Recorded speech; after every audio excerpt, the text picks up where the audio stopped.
I want to start today with a question that feels a bit dangerous, actually. It's the kind of thing you just stare at the ceiling thinking about at 3 in the morning when you can't sleep. Oh, the heavy existential stuff. Exactly. When we look at the state of the world today, the wars, the crime, staggering poverty, just the sheer cruelty sometimes, what is actually driving all of it? It is the ultimate question, isn't it? Yeah. Usually, we look at those things, the war, the greed, the violence, and we just say, well, that's human nature. Humans are inherently selfish animals. We're wired to survive at all costs. Right, we just settle for the bad apple theory, or, the original sin theory. But the source material we're deep diving into today, it completely refuses to settle for that. It really does. We're looking at a text titled Union and the Illusion of Separation. And it's a strange beast of a text. It's part psychology, part mysticism, and part, well, quantum physics. It is a heavy mix, yeah, but it Yeah. fits together in a really surprising way. The central premise is simple, even if the implications are absolutely massive. The text argues that everything we label as evil, and it uses that word specifically, isn't a character flaw. Right. It's not a sin. It is a mistake, a cognitive error. Like a glitch in the software. Exactly, a glitch in how we perceive reality. The author argues that right and wrong aren't these cosmic forces fighting a battle in the sky. They are symptoms. They're the inevitable byproducts of a single state of mind. Which is whether you feel connected to the whole or whether you feel separate from it. Precisely. Do you feel separate or do you feel united? So the mission for this deep dive is to unpack that bold claim. Because if this text is right, then our entire approach to fixing the world, our laws, our prisons, even how we raise our kids, might be based on a fundamental misunderstanding of what actually makes us tick. It challenges the very foundation of morality as we know it. We're used to morality being this list of rules, right? Do this, don't do that, be a good person. Yeah. But this text says morality is just a reflection of your identity. If your identity is separate, you act one way. If your identity is united, you act another. Let's get into the mechanics of this then. The text talks a lot about the illusion of separation. Now, in Eastern philosophy, they call this Maya. But for you listening right now, if you aren't fully brushed up on your Sanskrit or metaphysics, how do we explain this illusion simply? Because, I look at you right now and you look like a very separate person for me. Well, think of it biologically first. You have a body. Your skin ends here, the air begins there. I am over here, you're over there. Our senses, our eyes, our ears, our sense of touch, they're evolutionary tools designed to reinforce that exact separation. They tell us I am an isolated unit in a hostile environment. Right. Which makes perfect sense for survival. If I don't know where I end and the tiger begins, I am in serious trouble. Yeah, I need to know that my leg is the one that needs to run away right now. Exactly. It's a highly useful data point for not getting eaten. But the text argues that while this is useful for survival, it's a disaster for social harmony and spiritual truth. How so? Because when that biological data, that I am separate, becomes our psychological reality, the immediate result is fear. Okay, so this brings us to the root of behavior section of the text. It draws a direct line from separation to fear to evil. Walk us through that chain, because that is a big leap from, hey, I have individual skin to, I'm going to go rob a bank. It's a logic gate. Think about it. If I am separate from you, then by definition, I am not you. Right. If I am not you, then you are a potential competitor. You might take my food. You might take my space. You might even hurt me. So my baseline emotional state, whether I consciously realize it or not, is this low-level hum of unsafety. I'm constantly guarding my resources, always on edge. You have to be. And the text argues that this core feeling of being unsafe is the root of greed. Why do people hoard billions of dollars? Why do nations invade their neighbors? It's not because they're evil in, like, a cartoon villain sense. No, it's because they are terrified. They're trying to accumulate enough resources to finally feel safe in a universe they perceive as separate and hostile. That is such a powerful reframe. It completely changes the view of a greedy person from a monster to someone who is essentially in a massive panic state, just, playing it out on a global scale. Right. The text explicitly says, we feel separate, so we steal, lie, and hurt people. It's a survival mechanism kicked into overdrive by bad data. If I think there isn't enough to go around because I'm cut off from the source of supply, I absolutely must take yours. It's purely logical from that twisted perspective. But the text flips this too. It talks about union. So if separation creates this panic, hoarding, violence loop, what does union create? Safety. That is the magic word in this entire text. Yeah. Safety. It says that right and good emerge from union with God or source or quantum consciousness. The text uses those terms interchangeably to avoid getting bogged down in religious dogma. Makes sense. But the emotional result of that union is the feeling of absolute, unshakable safety. And I guess the argument then is, how do you act when you feel completely safe? When you know deep down that you can't really be threatened? You become generous. You become open. The text puts it beautifully. It says, we feel safe, so we share and we help people. And then it adds this crucial little parenthetical note. It says, parentheses, ourselves. Helping people ourselves, because there's no difference. Yes, because in the state of union, there is no other. Helping you is helping me. It's like your left hand washing your right hand. The left hand doesn't say, look how charitable I'm being to this poor right hand today. Exactly. Yeah. It just does it because they're part of the same body. That distinction really grabbed me. Usually we think of being good as an effort. I have to force myself to share. I have to actively discipline myself not to snap at people in traffic. It's a chore. Yeah, but this text suggests that if you fix the identity error, if you dissolve the illusion of separation, the goodness is just automatic. You don't have to try to be nice. You just are nice, because it's the only logical way to function. Unconditional love isn't some commandment you obey. It's a natural byproduct of your state of being. You don't teach the sun to shine. It just shines because it's the sun. Okay, but here is where I really have to play devil's advocate for a second.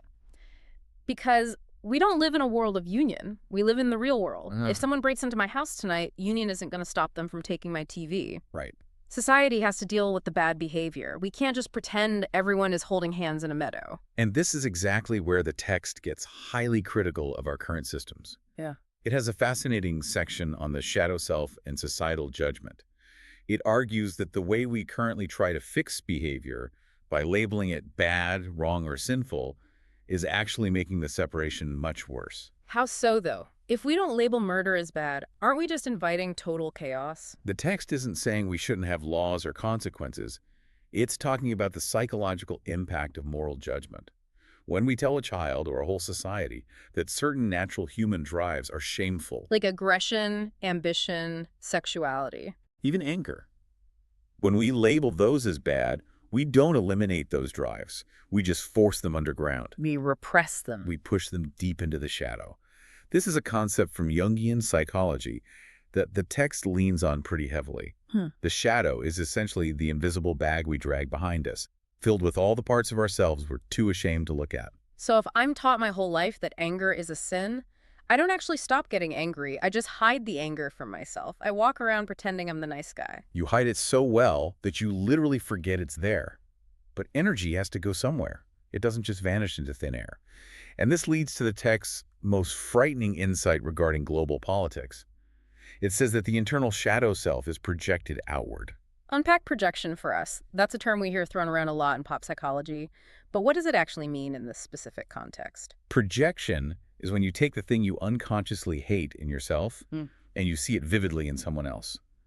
If I deeply repress my own aggression, I will become hypersensitive to aggression in others. You'll see enemies everywhere you look.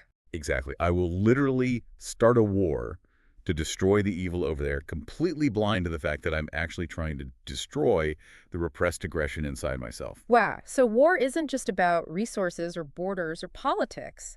It's a mass psychological projection event. That is the core argument here. Yeah. The text says physical wars are just manifestations of our collective inner wars. We're fighting our own shadows on a global stage.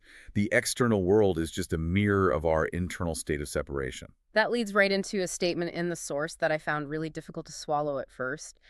Regarding the people committing these acts, the criminals, the warmongers, the text says that it is, quote, mostly not even their fault. It's a highly provocative phrase.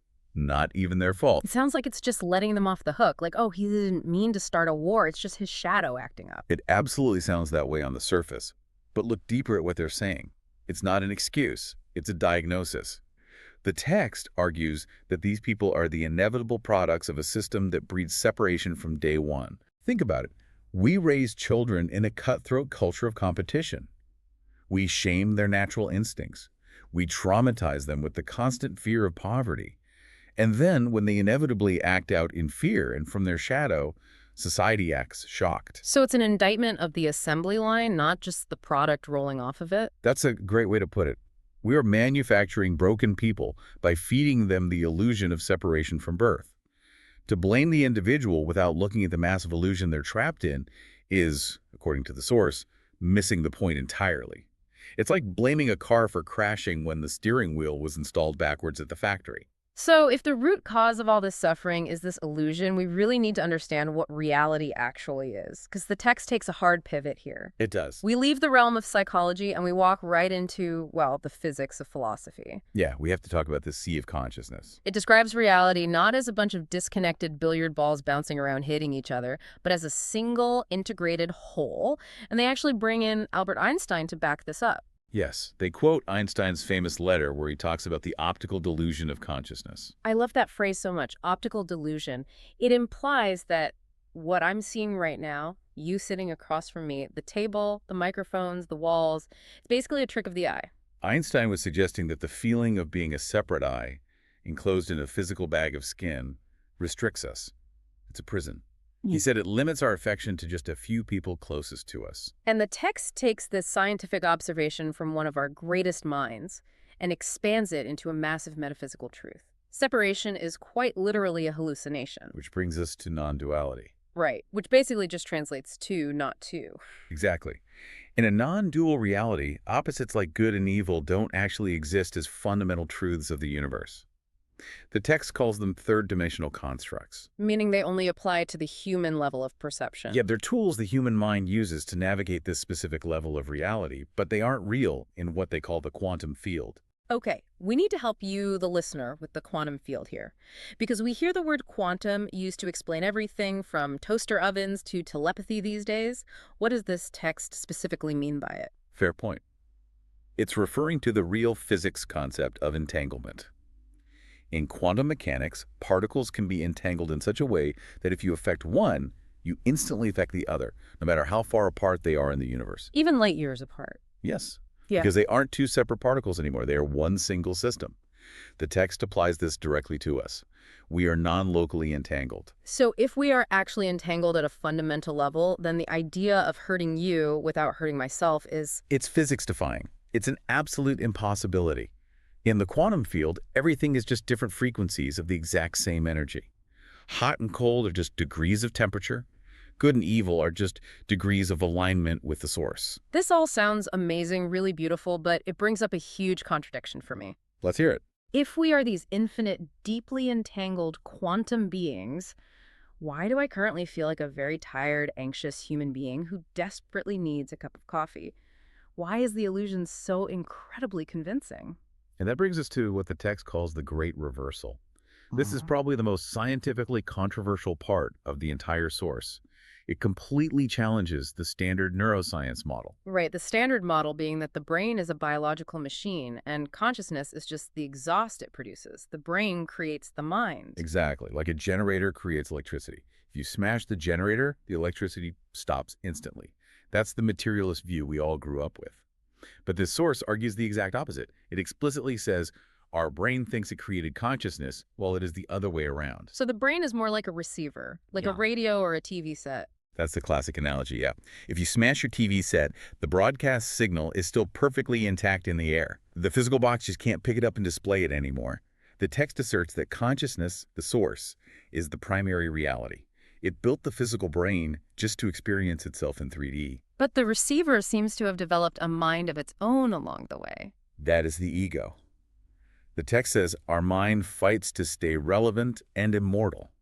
The ego is basically the operating system of that biological survival suit. It knows that if you fully wake up to the true connection, if you realize you are actually the ocean and not just the temporary drop, the ego becomes completely irrelevant. It loses its job as the manager of the universe. It is terrified of its own obsolescence. That's why the inner voice in your head is so loud all the time, why it's so judgmental and so obsessed with keeping you separate. It's constantly creating a narrative of me against the world, because without that narrative, the me just dissolves. It really frames the entire human condition as this epic internal struggle between the truth, which is union, and the survival mechanism, which is the ego. So what is the goal here, according to the text? Is it to wage war on the ego and kill it? No, not to kill it. The text doesn't use violent oppositional language like that because that would just be more separation. It's about awakening. The goal is simply to shift your identification. Just seeing it for what it is. Right. Instead of identifying as the wave, this temporary isolated form crashing on the beach, you just remember that you are the water. And this leads perfectly to the outro of the text, which offers a pretty stunning reassurance about the one thing the ego fears more than anything else: death. This is the real payoff of the philosophy. If you accept the core premise that you are spirit or consciousness first and a physical body second, then physical death isn't game over. The text describes it so beautifully. It talks about sinking back into the sea of pure God, source, quantum consciousness. Filled with unconditional love. It describes death not as an end, but as a return home.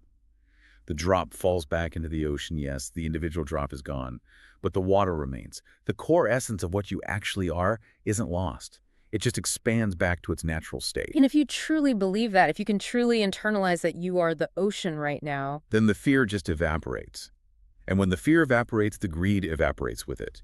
You don't need to hoard millions of dollars if you are the source of everything. You don't need to attack your neighbor if there's literally no other. You can finally just be. it circles all the way back to the question we started this whole deep dive with. The solution to evil, to the war, the crime, the poverty, it isn't building more police stations or writing more laws. It's an identity shift. It's a fundamental shift from I to we. A shift from a baseline of fear to a baseline of safety. I know it sounds abstract, but the text argues it's actually the only practical solution we have left as a species. We cannot legislate our way out of the illusion of separation. We simply have to wake up from it.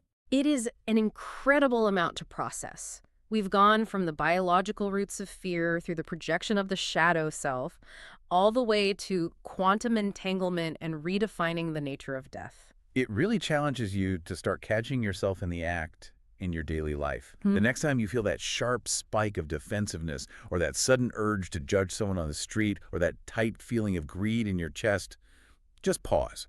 Ask yourself, is this actually true? Or is this just the survival suit talking? Is this the illusion of separation at work right now? Yeah. Because just seeing it, just recognizing it in the moment as a glitch, starts to dissolve its power over you. You stop taking the internal drama quite so seriously. Well, we have covered a massive amount of ground today, but I want to leave you, the listener, with a final thought to chew on. Something that comes directly from the logic of the source material we just unpacked. Lay it on us. We talked about the brain falsely thinking it's in charge. We talked about the ego fighting desperately to stay relevant, telling you stories to keep you distracted and separate. So, if this source is correct, if your physical brain is just a biological receiver, and if your ego is just a mental construct trying to stay in control, then who or what is actually listening to this deep dive right now? That is the real question, isn't it? Is it the receiver, or is it the signal? Think about it. Thanks for diving in with us.